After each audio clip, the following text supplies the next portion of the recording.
Cláudio Humberto chegando por aqui. Cláudio Humberto, aconteceu tanta coisa nesse Tarde Band News que eu falava, eu vou ouvir o Cláudio Humberto, já vai falar sobre esse assunto. O Cláudio Humberto já vai falar sobre esse assunto. E aí a última de todas que eu falei, o Cláudio Humberto já vai falar sobre esse assunto, é a decisão de Gilmar Mendes, que já tinha sido monocrática, que a gente já tinha falado sobre isso aqui, né, de que a PGR só caberia única e exclusivamente a PGR ver as questões de pedidos de impeachment contra ministros do STF. Aí a AGU vai lá e pede para ele rever essa decisão e ele responde à AGU no total de... Acho que ninguém sendo pego de surpresa, 0 pessoas com essa surpresa, né? 0 gente com essa surpresa, dizendo, não, AGU, fica quietinha aí que eu vou continuar com esse meu entendimento, né, Cláudio Humberto? Um poder monocrático aí do ministro. Boa tarde, bem-vindo. Olá, Paula, muito boa tarde. Poder supremo, né? Impressionante.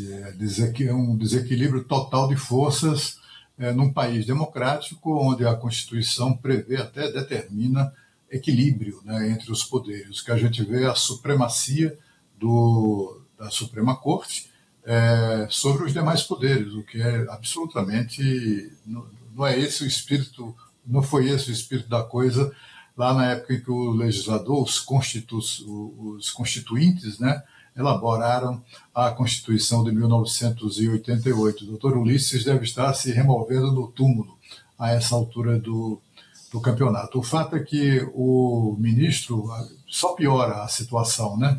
Ele andou dizendo que, na verdade, o que ele promoveu, que a intenção não era blindar os ministros, chega a ser engraçado, e disse que não, que a intenção foi apenas de atualizar a lei do impeachment que estava em vigor havia 75 anos. A questão é que, para atualizar a lei, ele acabou aproveitando o ensejo e blindando a si próprio e demais ministros do Supremo de pedidos de impeachment.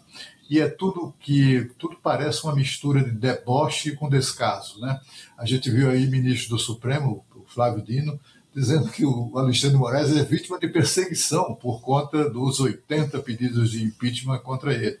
Nem sequer Suas Excelências consideram a possibilidade de que o número grande de pedidos de impeachment de ministros do Supremo tem a ver mais com a atuação deles do que com qualquer tipo de iniciativa política e coisas do gênero, né? A gente não sabe exatamente se eles estão debochando da gente ou se pensam isso mesmo, de repente é o que pensam, né? O ministro Gilmar Mendes, quando ele fala em atualizar a lei, ele nem sequer se dá conta, nem por um instante, que essa não é tarefa do ministro do Supremo, nem tampouco do Tribunal como um todo. A tarefa de alterar a legislação, atualizando-a ou melhorando, ou enfim, qualquer tipo de alteração, essa tarefa é do Poder Legislativo. Está lá na Constituição. Quem elabora leis, quem as discute e altera e etc., é o Poder Legislativo. Quem legisla é o legislador, não é o julgador. Ao julgador cabe julgar.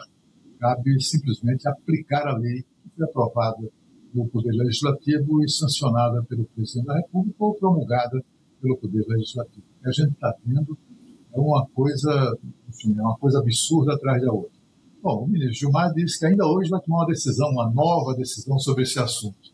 Será que é para melhorar ou para piorar, né? Houve uma suspeita que prosperou ontem à noite, depois que o ministro-chefe da AGU, o Jorge Messias, divulgou que havia solicitado ao ministro Gilmar Mendes que reconsiderasse a sua decisão, que a suspendesse até que o Supremo Plenário se pronunciasse sobre esse assunto. E aí todo mundo já ficou, está achando que está com odores de coisa combinada. É como se tudo isso tivesse sido criado por Gilmar Mendes, que é um torcedor de Jorge Messias para o Supremo Tribunal Federal, para favorecer essa média que o Jorge Messias acabou fazendo com o Senado, a tentativa ali de, eventualmente, reverter votos, porque a tendência continua sendo a de rejeitar o nome do advogado-geral da União para integrar o Supremo Tribunal Federal. E a gente sabe que são amigos, né? O Jorge Messias e Gilmar Mendes são amigos. O Gilmar, inclusive, publicou nas suas redes sociais textos bastante eloquente e elogio a indicação do ministro-chefe da AGU para o Supremo Tribunal Federal e, segundo consta aqui em Brasília, trabalha nos bastidores pela aprovação do nome de Jorge Messias. O fato é que esse assunto todo acabou provocando a onda de indignação que todos conhecemos. Foi, de fato, muito grave, né, o que aconteceu. É mais um passo, ou talvez mais um prego no caixão do Poder Legislativo. Né? E uma democracia que tem todos os defeitos do mundo, o Poder Legislativo, que também tem todos os defeitos do mundo, talvez seja o mais problemático dos três poderes, mas sem ele não há democracia. E o que a gente está assistindo é o aniquilamento, ou o esvaziamento das atribuições do Senado e da Câmara, e é contra isso que se rebelam os parlamentares. Ainda sobre esse assunto, acabou de chegar aqui uma apuração do Caian Messina, que diz que o Alcolumbre teria ligado ontem para o Gilmar Mendes, a conversa teria durado cerca de meia hora, o Alcolumbre teria dito que o clima na casa está péssimo por conta disso, não houve gestos de apaziguação depois da decisão, né, sobre o impeachment, e Gilmar teria afirmado que foi uma decisão técnica e que terá sim o julgamento no dia 12 e que haverá um caminho para a reconciliação. Ele, no entanto, citou o número de pedidos na mesa do Alcolumbre, que é 81, que foi o que o Dino falou, né? Que são 81 pedidos de impeachment, a maioria é contra o ministro Alexandre de Moraes. Ainda o Caia diz que os ministros do STF esperam que definiram como um caminho do meio diante da crise depois da decisão de Gilmar Mendes, que tem essa pressão muito forte para a manutenção da liminar diante da proximidade do ano eleitoral. Né? E aí, nos bastidores, ao mesmo tempo, afirma-se que a tese proposta pelo ministro não é imutável. E em conversas reservadas, os ministros admitindo que o clima desfavorável com o legislativo pode propiciar uma decisão alternativa. E eles vão conversar separadamente ali com o Gilmar Mendes. Só que aí tudo entra, além da questão jurídica, né, Cláudio Humberto? Você começou falando do desequilíbrio e eu me lembrei, o símbolo da justiça é justamente uma balança para se ter o equilíbrio, né? E está havendo esse desequilíbrio. Então, assim, olha, já politicamente se conversando, o clima não está bom, o que a gente pode... Enquanto, na verdade, a gente estava falando aqui no início do Tarde Band News com o jurista Emanuel Pessoa, e ele falou, olha, na verdade, o problema é que tem... O Congresso que não está fazendo nada, o próprio Schiller falou, deixou chegar onde chegou, não estão fazendo nada a respeito. No final fica assim, esse toma lá da cá, o Alcolumbre liga ali para o Gilmar Mendes, e agora vamos fazer o quê? E ninguém age mais radicalmente assim como eles do outro lado. Mas aí eu te pergunto, tem espaço para isso? Porque ontem os parlamentares de oposição foram lá responder, como você mesmo trouxe para a gente, isso é considerado um golpe de Estado. Mas quem está na mão de quem? Por que não se faz nada, né? Porque pela Constituição, como você lembrou, pela Constituição, quem define é o próprio Senado. E o Senado parece que está nas mãos ali, deixando o STF levar essa e tantas outras normas da Constituição, a Deus dará, pelo STF e pelos ministros do STF, né? É bem isso mesmo, né? Se o Congresso Nacional reagisse com uma demonstração de força, talvez o Supremo já tivesse reagido antes, né, com a demonstração de força, talvez o Supremo não ousasse tanto como tem ousado, né, invadindo as prerrogativas e até anulando prerrogativas do Poder Legislativo.